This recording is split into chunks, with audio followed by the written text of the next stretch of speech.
What if young people getting into comedy now, would you say, do it, Oh, don't they're do frightened. it? Yeah. They're frightened.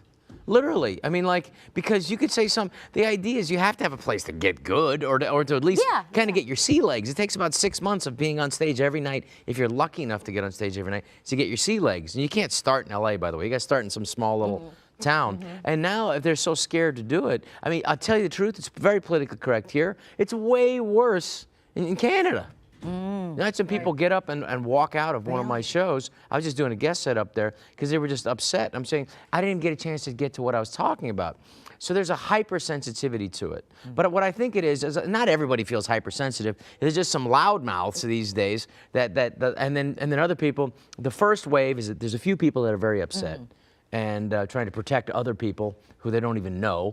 And then the second wave is, should I be upset about this? Maybe I should. Maybe I should. You know, I will be, because I don't want to look bad if I'm not upset. Right. And then so I'll be very upset, and then they'll see, and then now what could be upset about? So I don't believe it. It's gonna turn, and I just tell people that, like, social media, if you look at any new industry that's affected the world, it's about 15 years in, social media. So if you look at, like, aviation 15 years in, you're looking from 1903 to 1918, it was still in biplanes. So technically, social media is still like in biplanes. So we're not anywhere near like the jet age where people can dismiss this garbage. And I think you're just going to have to Twitter and all these other, you know, Twitter's the worst, the most horrible thing ever invented. But I think that eventually you're going to have like filters for this kind of stuff so that the quote rage will calm down. But I'm worried about overall censorship. Right. Because it really is. Because, you know, as de Tocqueville talked about, when he visited America back in the 18th century. This is very 19th deep. century. Wow. 19th century. Yeah. What he said was, de Tocqueville. it's not just the constitutional right of free speech. It has to be, it's the will of the people. Is the people feel free to express themselves. When the people don't, it's just a document. The people need to be free to express themselves. And so right now that is under suppression. So I support Kevin Hart. I support Ellen supporting Kevin Hart. And I think you can't just imprison people, you know, for their words and stifle. Free speech is all speech, not just the speech that you like and I like. It's all speech. And it's even stuff, what about hate speech? Well, who gets to decide what hate speech is? You know, inciting violence is obviously not free speech, but who gets to decide what is the abhorrent speech? And that's what we need to be very careful about, especially when you're watching my show. Yeah. Well, before we get to your show, so on the Kevin Hart situation, yes, you think he should say, yes. I'm going to do this, and the Academy should support say sorry.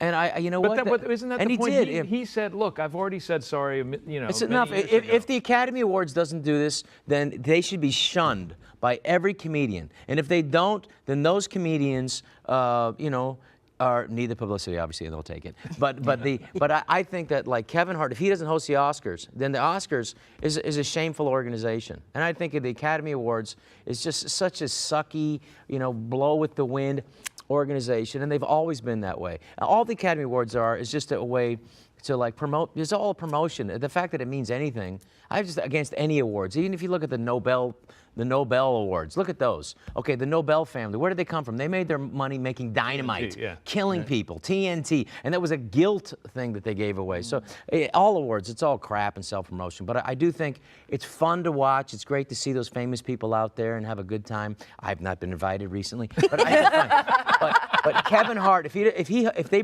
come back and invite him, then it'll be a good thing, for the first good thing for those morons over at the Academy, and they are morons. And I really feel like, I hope they come around and get their head out of their butt, and I hope Kevin does it, because he's a great comedian. And, you know, sometimes you're going to say stuff, and we can't judge people for what they said 8 years ago. He is the premier comedian. He's the most popular for a reason, because he's great, and I support him. And don't watch the Oscars if Kevin Hart doesn't host. You know.